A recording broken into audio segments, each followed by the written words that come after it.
Bonjour, je m'appelle Roland. Je suis analyste commercial chez Confero Technologies. Bienvenue à la présentation de notre système de gestion des risques. Aujourd'hui, je vais démontrer comment, grâce à notre produit, il est possible d'identifier, d'évaluer et de gérer efficacement les risques de votre entreprise. Notre produit s'appelle Riskmaster. Nous l'avons développé sur la base de Creaseo. Creaseo est l'un des leaders mondiaux des plateformes low-code, no-code dans le domaine de l'automatisation des processus métiers et du CRM. Chaque année, ils occupent des positions de leader dans les principaux classements mondiaux. Notre produit Riskmaster est destiné aux entreprises de toute taille, des plus petites aux grands conglomérats avec une structure de propriété complexe. Nous avons développé notre produit pour systématiser la gestion des risques opérationnels et des audits de votre entreprise. Riskmaster permet de regrouper en un seul endroit toutes les actions nécessaires pour travailler avec les risques et les audits. Vous pourrez à la fois évaluer et enregistrer tous les événements à risque, mener des enquêtes, ainsi que tenir toute la documentation concernant les audits internes et externes. Commençons notre démonstration par la section Business Object. L'objet commercial est l'unité de l'entreprise qui nécessite une évaluation. Cela peut être à la fois des processus commerciaux et des unités structurelles de votre entreprise. Nous proposons une division en 4 catégories. Ce sont des processus commerciaux, produits, systèmes IT et fournisseurs.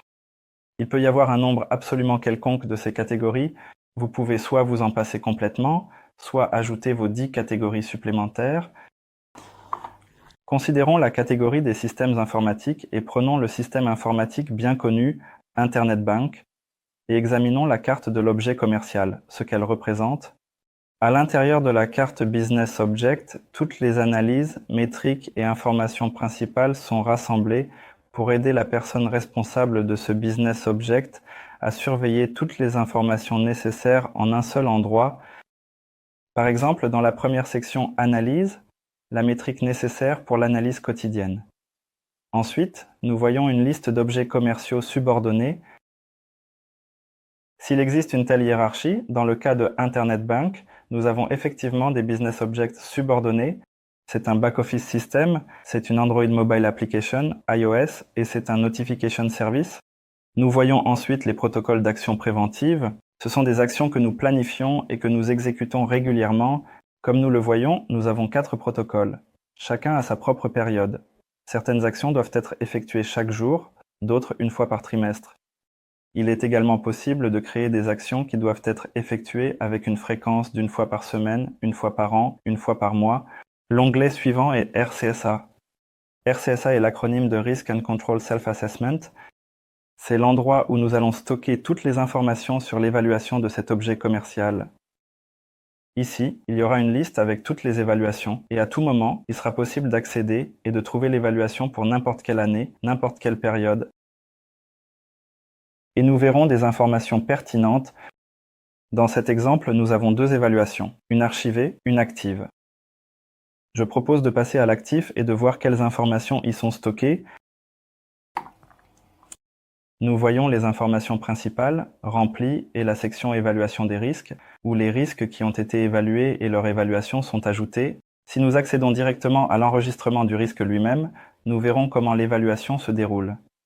Nous ajoutons le risque et, conformément à la méthodologie Risk and Control Self-Assessment, nous évaluons le risque initial. Nous choisissons des catégories, obtenons le niveau de risque, puis passons à la section risque résiduel. Ici, nous avons la possibilité de créer des actions d'atténuation. Après la création d'actions d'atténuation, nous pouvons évaluer le risque résiduel, qui est généralement toujours inférieur au risque initial. Ainsi, nous ajoutons tous les risques qui se rapportent à cet objet commercial et nous effectuons à la fois l'évaluation du risque initial et celle du risque résiduel. Nous ajoutons tous ceux qui ont participé à cette évaluation des risques. Cette information est conservée et appliquée à cet objet commercial tant qu'il a le statut actif. Après avoir créé une nouvelle évaluation, l'évaluation précédente est automatiquement désactivée et notre dernière entrée devient active. Ensuite, nous avons une section sur les relations de notre objet commercial avec d'autres objets commerciaux du système. Le lien avec les cas de risque, c'est-à-dire avec les processus, peut inclure des enquêtes sur des incidents opérationnels, des recommandations d'audit et des évaluations complexes des risques. Toutes ces relations peuvent être trouvées dans cette section. Dans la section Documents, nous relions notre objet commercial à toute la documentation nécessaire qui est stockée directement dans Risk Master. Soit dans la section Attachment, nous ajoutons simplement les fichiers physiques dont nous avons besoin. La section suivante, Audit, est standard pour tout objet. Ici, nous enregistrons des informations sur le créateur, qui a créé à quel moment et qui a effectué les dernières modifications de cet objet. Le dernier onglet Feed est un réseau social interne pour laisser des commentaires et y répondre. La section suivante est le catalogue des risques. Le catalogue des risques est l'endroit où vous conservez la structure des risques opérationnels de votre entreprise. De cet endroit, il est possible de stocker la structure de plusieurs entreprises à la fois. Par exemple, si vous travaillez dans un holding, il y a plusieurs filiales, mais un seul département s'occupe directement des risques. Il leur sera donc pratique de créer une structure précisément d'ici, regroupant plusieurs entreprises, et de travailler au même endroit. Dans notre version prête à l'emploi, nous utilisons la structure classique de Bâle, où nous avons 3 niveaux, et tous les enregistrements concernant tous les risques sont déjà triés automatiquement. Si vous ajoutez un nouveau risque, assurez-vous d'indiquer son deuxième niveau, et alors il apparaîtra au bon endroit. Comme exemple, nous pouvons prendre la fiche de risque « Panne de systèmes informatiques ». Auparavant, je vous avais montré la fiche de l'objet commercial, où toutes les informations concernant l'objet commercial étaient résumées.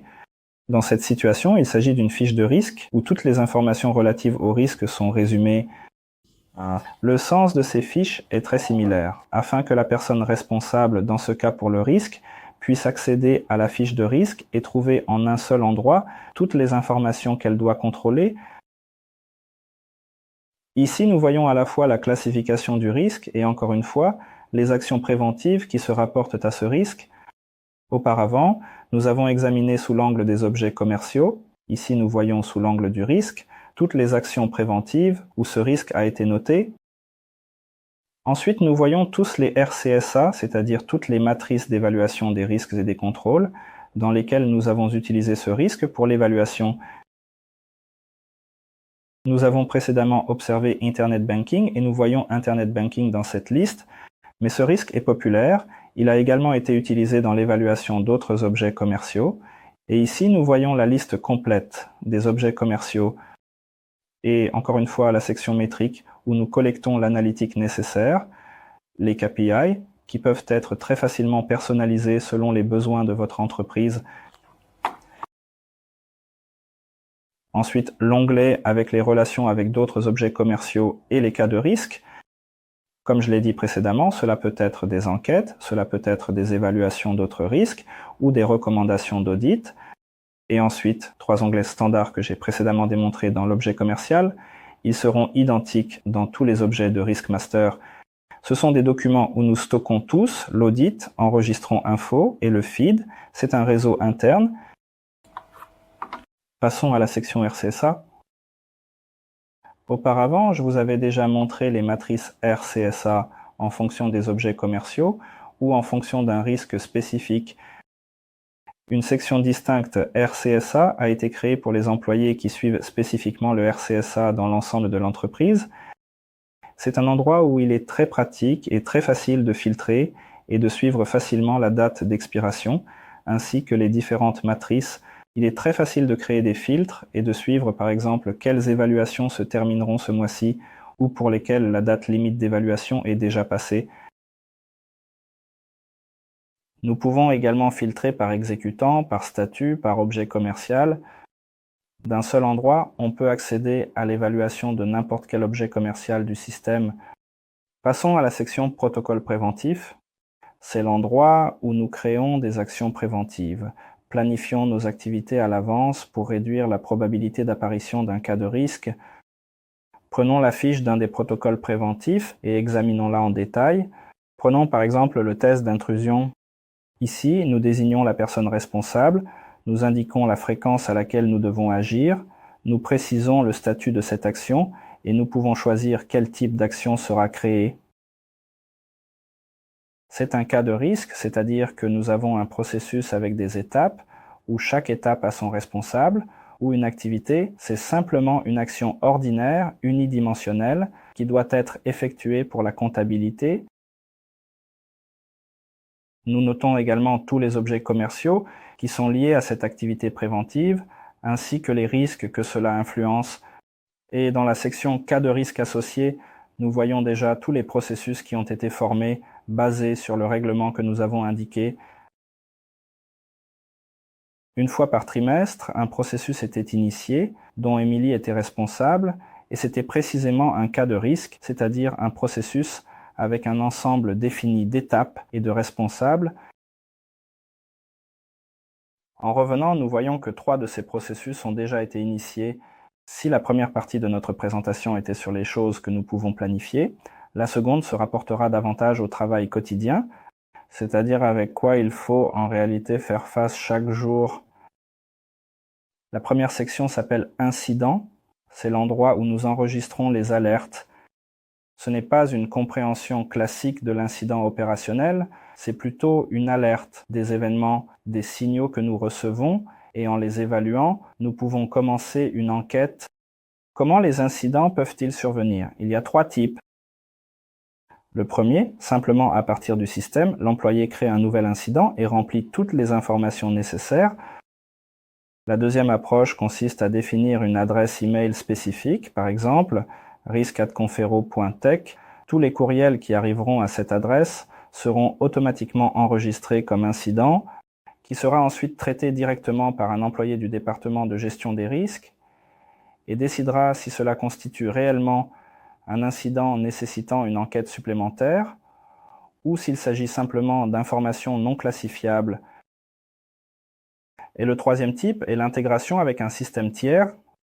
Par exemple, si vous utilisez un système de surveillance IT, alors nous pouvons faire l'intégration et si l'un de ces systèmes cesse de fonctionner, nous recevons automatiquement un incident lié à l'intégration. Nous l'enregistrons ici et vous pouvez les combiner pour mener une enquête plus approfondie. Pour plus de clarté, prenons la fiche d'un incident et à partir de cet exemple, examinons quelles informations sont conservées dans la fiche de l'incident. Vous voyez, le processus est assez clairement indiqué ici. Il est simple et se compose de 3 étapes, ce qui est nécessaire pour une évaluation préliminaire de cette information. L'employé responsable évalue s'il dispose de suffisamment d'informations pour soit classer l'incident comme une information non classifiable, soit procéder à une enquête. S'il manque d'informations, il est possible de créer des tâches supplémentaires, demander à l'administrateur de fournir le journal d'un système ou d'envoyer un email pour clarifier les informations, et également l'email, et la réponse sera automatiquement et systématiquement jointe à cet incident spécifique et soigneusement stocké. Par ailleurs, veuillez noter que ceci est important car cela garantit une bonne gestion. Si nous voyons qu'il y a suffisamment d'informations, en appuyant sur un bouton, nous pouvons créer un cas de risque, c'est-à-dire une enquête, où nous pouvons fermer sans créer d'enquête.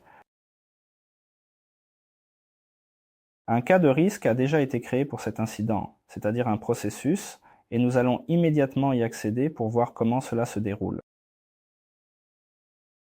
C'est-à-dire que nous avons obtenu des informations préliminaires, nous avons compris qu'il nous fallait une enquête plus approfondie et que cela pourrait vraiment être un incident opérationnel. En haut, vous voyez déjà une structure de phase plus complexe. Les étapes peuvent être facilement ajoutées ou supprimées en fonction des exigences et du processus qui se déroule dans votre entreprise. Pour chaque étape, il est possible de désigner à l'avance un responsable, qui peut être une personne spécifique ou un des départements, unités structurelles de votre entreprise. À un certain stade, toutes les informations nécessaires sont remplies. Dans l'onglet « Informations de traitement », nous voyons toutes les informations principales que nous remplissons concernant notre enquête. Nous indiquons également les informations financières sur les pertes. Il est possible d'ajouter des informations dans différentes devises. Et en bas, nous verrons le montant consolidé dans la devise qui est pour nous la principale. Nous voyons ensuite tous les incidents joints. Dans notre situation, une enquête a été initiée sur la base d'un incident. Mais il arrive que d'un seul incident, plusieurs enquêtes similaires puissent être créées, ou que 10 incidents nous parlent d'une seule enquête, simplement de la part de différents utilisateurs. Nous relions alors tous les incidents dans cette section et voyons que la base de la création de cette enquête était cette liste d'incidents. Nous pouvons ensuite indiquer des actions correctives qui aideront à réduire les conséquences de l'incident opérationnel survenu. Nous pouvons prendre des notes à certaines étapes importantes. Ensuite, dans les relations, nous indiquons les liens avec tous les autres objets du CRM qui peuvent être des objets commerciaux. Ainsi, nous ajoutons les cas de risque qui se rapportent à cet événement. Nous ajoutons des entreprises ou des particuliers. Nous pouvons également ajouter d'autres cas de risque, c'est-à-dire d'autres processus. Par exemple, 2 enquêtes peuvent être liées entre elles. Il est également possible de créer des tâches supplémentaires, d'envoyer des emails et d'ajouter des documents de risque qui se rapportent à cette enquête. L'onglet classification est créé pour la classification des incidents. Il correspond généralement aux exigences de votre régulateur. C'est pourquoi nous avons laissé pas mal d'espace libre sur l'onglet classification pour que nous puissions ajouter des informations directement de votre régulateur, quels champs sont nécessaires dans le rapport final que vous allez soumettre, et nos 3 onglets standards, documents pour la création de documents, audit pour l'enregistrement des informations sur la création et la modification des champs, et feed, le réseau social interne pour les commentaires. Ainsi, nous sommes passés de la section incident au cas de risque. Le processus d'enquête que j'ai montré appartient déjà à la section des cas de risque. En plus de l'enquête sur un incident opérationnel, il est également possible de créer n'importe quel processus. Nous utilisons également les recommandations d'audit pour des actions préventives et pour une évaluation complexe des cas de risque, lorsque plusieurs départements sont impliqués, et aussi pour évaluer les cas de risque d'un nouveau produit avant son lancement. Certainement, les 2 sections suivantes sont créées pour le travail des auditeurs. Dans la première section, toutes les informations sur les plans et les tâches d'audit sont conservées. Nous avons une structure à 2 niveaux, un plan d'audit et des tâches à l'intérieur. Par exemple, prenons le plan d'audit ISO 9001. Que voyons-nous à l'intérieur du plan? Nous voyons toutes les informations consolidées sur les tâches. Ici, nous voyons toutes les étapes de l'audit. Nous sommes actuellement à l'avant-dernière étape. Et voici la liste de toutes les tâches d'audit qui sont créées.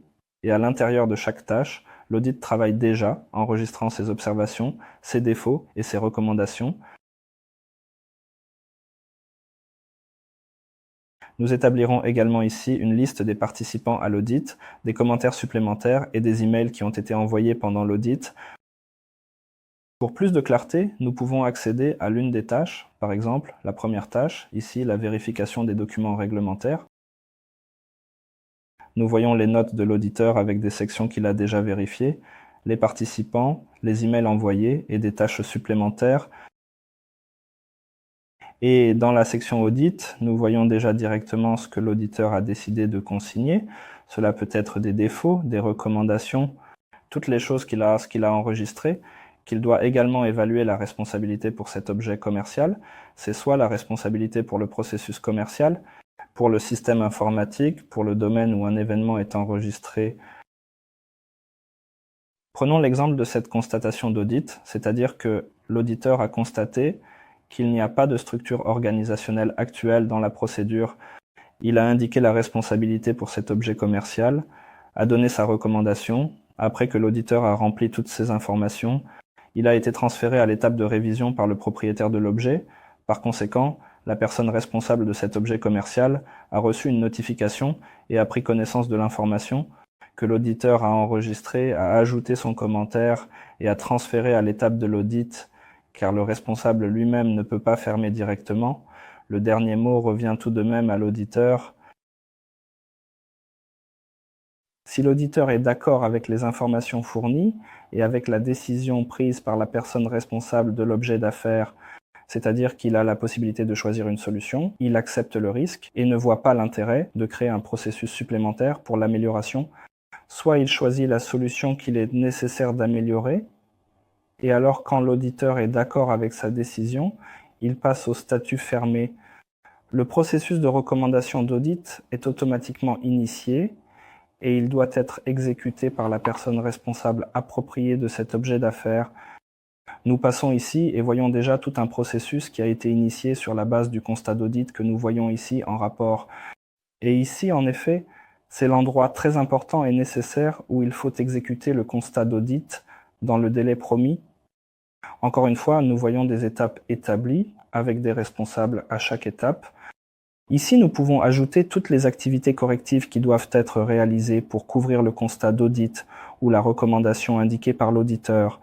Nous effectuons toutes les actions, ajoutons des notes aux différentes étapes, suivons toutes les étapes et nous mettons en œuvre la recommandation de l'audit. La section constat d'audit est conçue comme un espace unique et centralisé où l'on peut surveiller et contrôler toutes les remarques de l'auditeur, leur stade et leurs responsables. Auparavant, nous avons vu des constatations d'audit dans le cadre d'un des plans d'audit.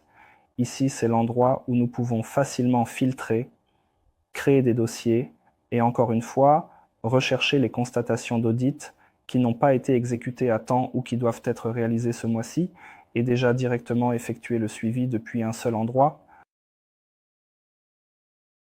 Ensuite, la section des documents de risque, c'est l'endroit où vous pouvez stocker toute la documentation qui concerne les risques et les audits.